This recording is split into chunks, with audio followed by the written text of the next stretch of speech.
अस्सलाम वालेकुम students, welcome back to my channel. Student, जैसा कि प्रीवियस लेक्चर में आपने देखा कि हमने स्लोप को डिफ़ाइन किया, उसका फार्मूला ड्राइव किया। उसमें बेसिकली हमने ये देखा कि स्ट्रेट लाइन के लिए हम स्लोप को किस तरह फाइंड आउट कर सकते हैं, और हमने ये भी स्टडी किया कि स्ट्रेट लाइन के जितने भी पॉइंट्स पे हम स्लोप फाइंड आउट करेंगे वो हर पॉइंट पे स्लोप सेम ही होगी।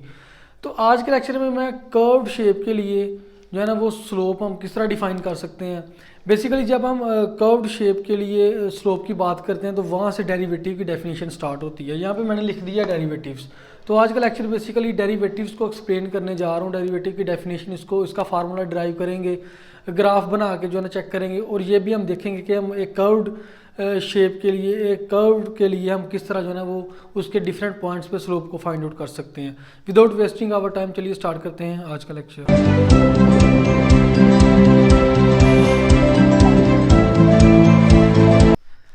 जी तो स्टूडेंट्स, ये मेरे पास एक कर्व है और इसके किसी भी पॉइंट पे हमने जो है ना वो स्लोप फाइंड आउट करनी है। लेट्स सपोज के स्टूडेंट्स यहाँ पे मैं एक पॉइंट ले लेता हूँ, पॉइंट ए मैं यहाँ पे एक ले लेता हूँ, ठीक है। फ़र्ज़ किया कि ये मेरे पास पॉइंट ए है, ठीक है। अब देखेंगे स्ट्रेट लाइन के लिए तो मतलब कि सेम थी स्लोप तमाम पॉइंट्स के लिए, लेकिन ये कर्व के लिए अगर हम यहाँ पे बात करें, यहाँ पे कोई पॉइंट लेते हैं तो यहाँ पे जो ना थोड़ी सी ये कर्व जो है ना वो थोड़ी सी फ्लैट है, ठीक है। अगर जो आगे जाते जाएंगे ये कर्व्ड शेप में आती जाएगी, ठीक है। इसलिए इसके डिफरेंट पॉइंट्स पे इसकी स्लोप भी डिफरेंट होगी। तो फिर हम इसको जो है ना क्या करेंगे, किस तरह जो है ना इसकी स्लोप फाइंड आउट कर सकते हैं। बेसिकली हमारे पास जो फार्मूला है वो स्ट्रेट लाइन के लिए, जो स्लोप का फार्मूला हमारे पास स्ट्रेट लाइन के पॉइंट्स पे स्लोप फाइंड आउट करने के लिए है। तो फिर हम क्या करेंगे, यहाँ पे हम जो है ना एक स्ट्रेट लाइन लगाएंगे। स्ट्रेट लाइन किस तरह लगाएंगे, फ़र्ज़ किया कि मैं यहाँ पे एक और पॉइंट ले लेता हूँ जी, उसको मैं नाम दे देता हूँ पॉइंट बी का। ये एक और पॉइंट मैंने ले लिया, इसका नाम है पॉइंट बी। अब मैं क्या करता हूँ, यहाँ पे मैं स्ट्रेट लाइन लगा देता हूँ, पॉइंट ए को पॉइंट बी से मिला देता हूँ। ये देखें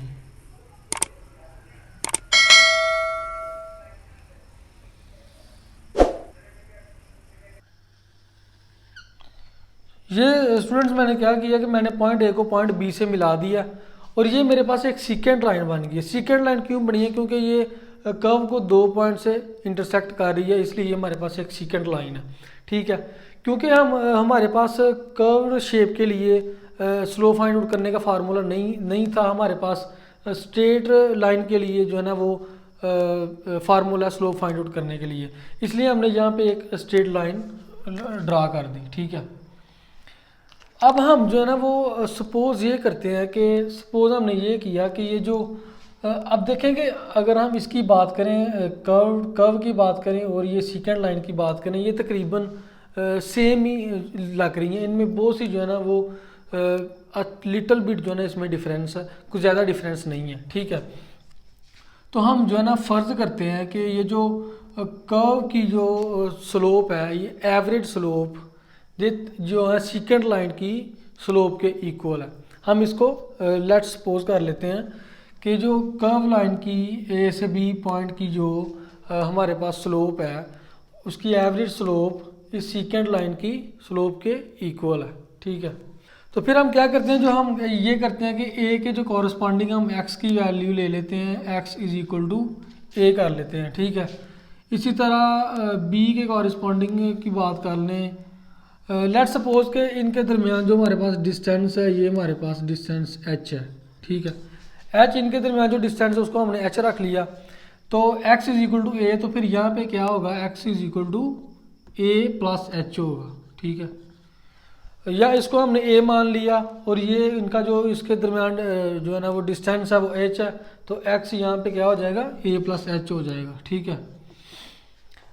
अब बिल्कुल इसी तरह अगर हम जो है ना वाई एक्सिस की बात करें, तो यहाँ पे बेसिकली हमारे पास जो है ना फंक्शन एफ ऑफ एक्स है, ठीक है।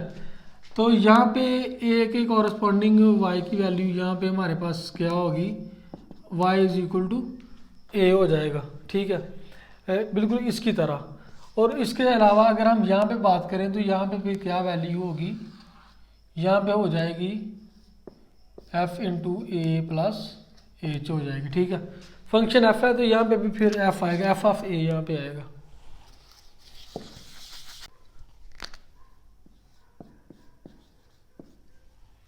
जी तो स्टूडेंट्स इस तरह हम जो है ना वो सीकेंड लाइन के लिए स्लोप को फाइंड आउट कर सकते हैं। हमारे पास फार्मूला स्लोप का क्या है कि change in y upon change in x. तो चेंज इन वाई को क्या होगा, इस चीज़ को इस चीज़ से माइनस कर देंगे, चेंज इन वाई आ जाएगा। तो इस चीज़ को इस चीज़ से माइनस करेंगे, चेंज इन एक्स आ जाएगा। तो यहाँ पे हम कर लेते हैं f into a plus h minus f into a over, ये टोटल चीज़ हमारे पास ये क्या है, हमारे पास टोटल डिस्टेंस हमारे पास एच है, ठीक है। तो ये हमारे पास एच आ जाएगा अपॉन एच आ जाएगा, ठीक है। इसको इससे माइनस करेंगे तो हमारे पास एच आ जाएगा। तो इसको हम क्या कह सकते हैं, इसको हम कह देंगे slope of A B.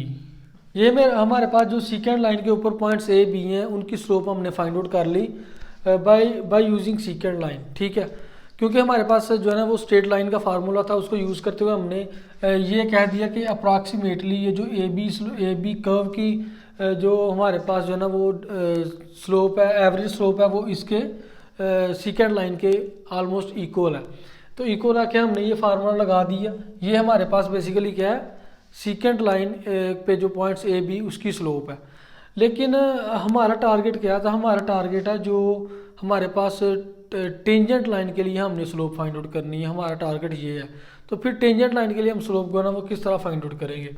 Tangent line हमारे पास किस तरह बनेगी, जो हम इस पॉइंट बी को पॉइंट ए के नज़दीक लेके आते जाएंगे तो जो है ना इनका जो इसमें डिस्टेंस है वो कम होता जाएगा और एक वक्त ऐसा आएगा कि ये पॉइंट बी पॉइंट ए के साथ आके मिल जाएगा और वो हमारे पास टेंजेंट लाइन बन जाएगी। टेंजेंट लाइन क्या होती है, जो मतलब कि कर्व को किसी एक पॉइंट पे जाके उसको इंटरसेक्ट करके उसके साथ गुजरती है।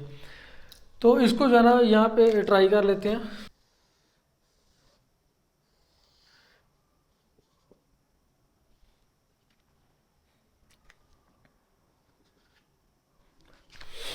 जी तो स्टूडेंट्स ये हमारे पास पॉइंट ए था, ये हमारे पास पॉइंट बी था।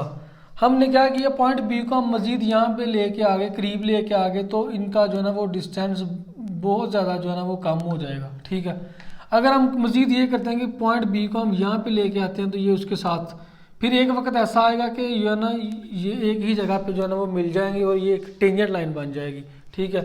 तो हमने बेसिकली क्या करना, हमने टेंजेंट लाइन के लिए जो है ना वो स्लोप फाइंड आउट करनी है। तो ये फिर जो है ना वो बिल्कुल जो इस तरह जो है ना वो बन जाएगी, ठीक है। ये कुछ इस तरह से बन जाएगी। तो फिर डेरिवेटिव की डेफिनेशन को हम किस तरह जो है ना वो डिफाइन कर सकते हैं, इसको हम डिफाइन कर सकते हैं कि द डेरिवेटिव, यहाँ पे मैं लिख देता हूँ इसकी डेफिनेशन में, यहाँ पे लिख देता हूँ the derivative of a function,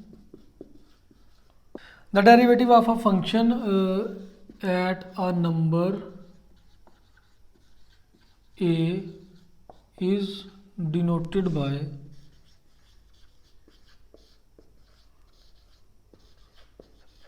f prime of a is। तो f प्राइम ऑफ ए फिर हमारे पास क्या होगा, f प्राइम ऑफ ए हमारे पास ये था f into a plus h minus f into a और एच आ जाएगा यहाँ पे, ठीक है। ये हमारे पास ये चीज़ फाइंड आउट हो गई। अब हमने क्या करना है, अब हम जो ना लेट सपोज के रिप्लेस कर देते हैं ए को एक्स के साथ।